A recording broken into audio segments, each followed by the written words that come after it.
Sean Vincent Gillis didn't have an easy start to life. Soon after he was born in 1962, his father, struggling with alcoholism and mental illness, abandoned the family following a terrifying incident in which he held a gun to baby Sean's head.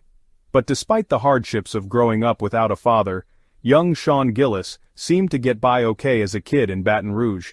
His mother Yvonne raised him with the help of his grandparents as she worked for a local television station, and in Yvonne's eyes her son was a normal, well-behaved kid. He had a couple of close friends and got average grades in school. However, Gillis had a darker side to his personality that came out every now and again.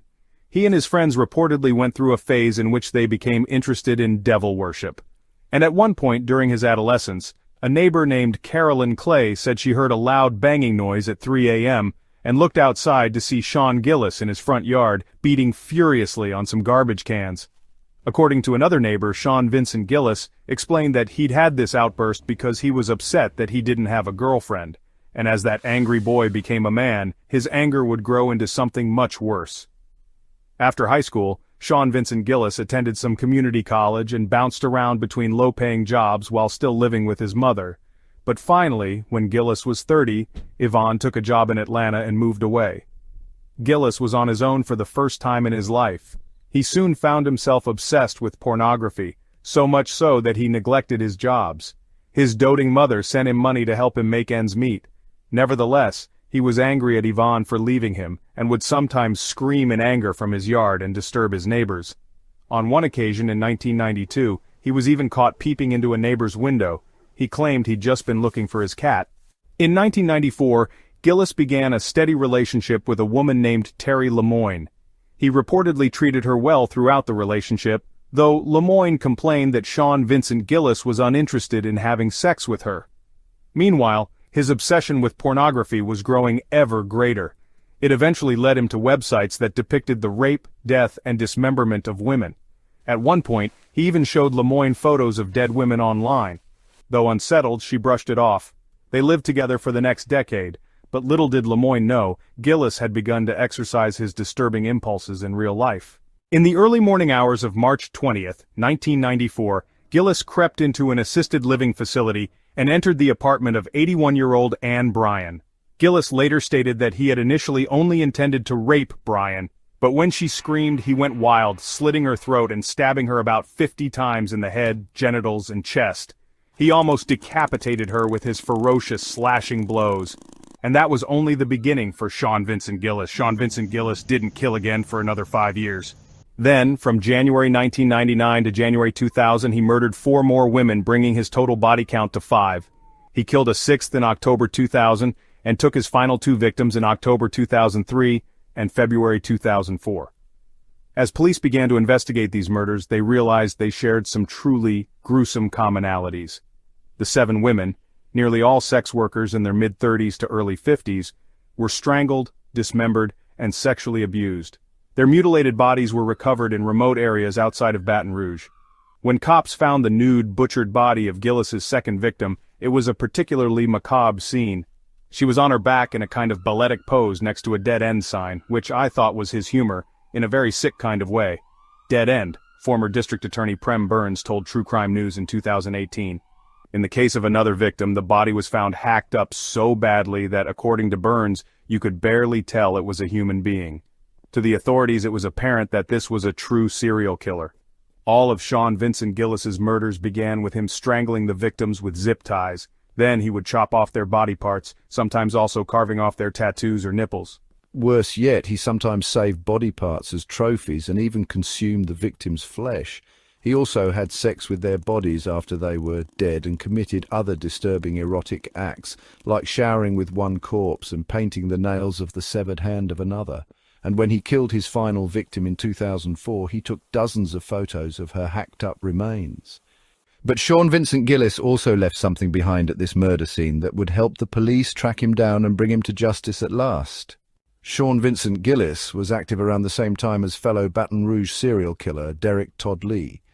When Lee was finally arrested in 2003, it was found that several unsolved murders in the area could not be linked to him, leading police to determine that they had a second Baton Rouge killer on their hands. The police had found hairs and other forensic evidence at the scenes of some of Gillis's murders. but the DNA didn't match anyone in the system. In the end, Sean Gillis's undoing was a muddy tyre track found near his final victim's body. It was a lucky break for investigators who, up to that point, hadn't had much to go on. Detectives took photos and casts of the tyre tracks and determined that the Goodyear tyres that made them were rare. Local authorities worked in conjunction with the Goodyear Tyre Company to identify everyone who had recently bought this particular type of tyre in Baton Rouge. Investigators then began testing the DNA of the 200 or so people that had those tyres. Surprisingly, Sean Vincent Gillis agreed to submit his DNA for testing, and sure enough, it was a match. The authorities obtained a warrant for Gillis's arrest.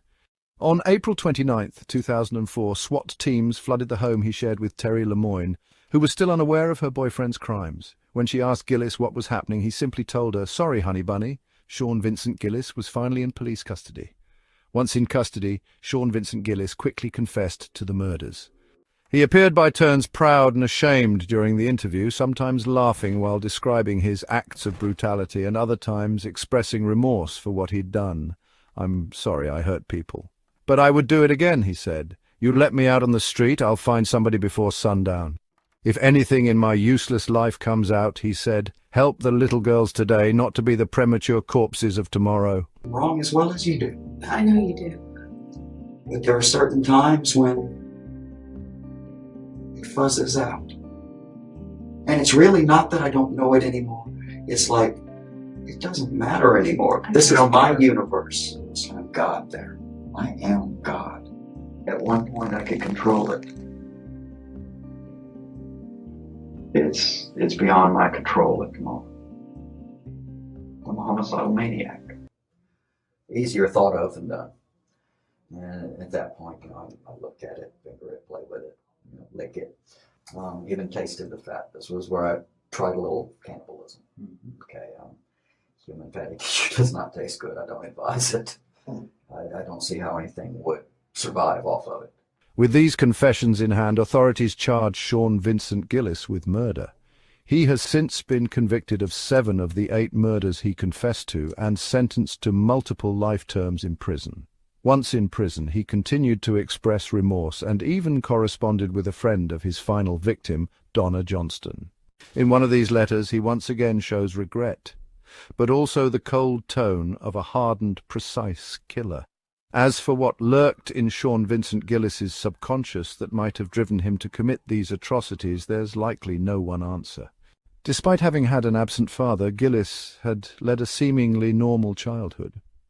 However, when District Attorney Burns was questioning Gillis, Gillis did admit to wanting to have sex with his mother, the woman who had sent him into a rage when she left him alone and who had doted on him when he was a boy. Back then, of course, no one knew what a monster that little boy would become. Let me know, what do you think of this case and which you would like to see next? Till next time.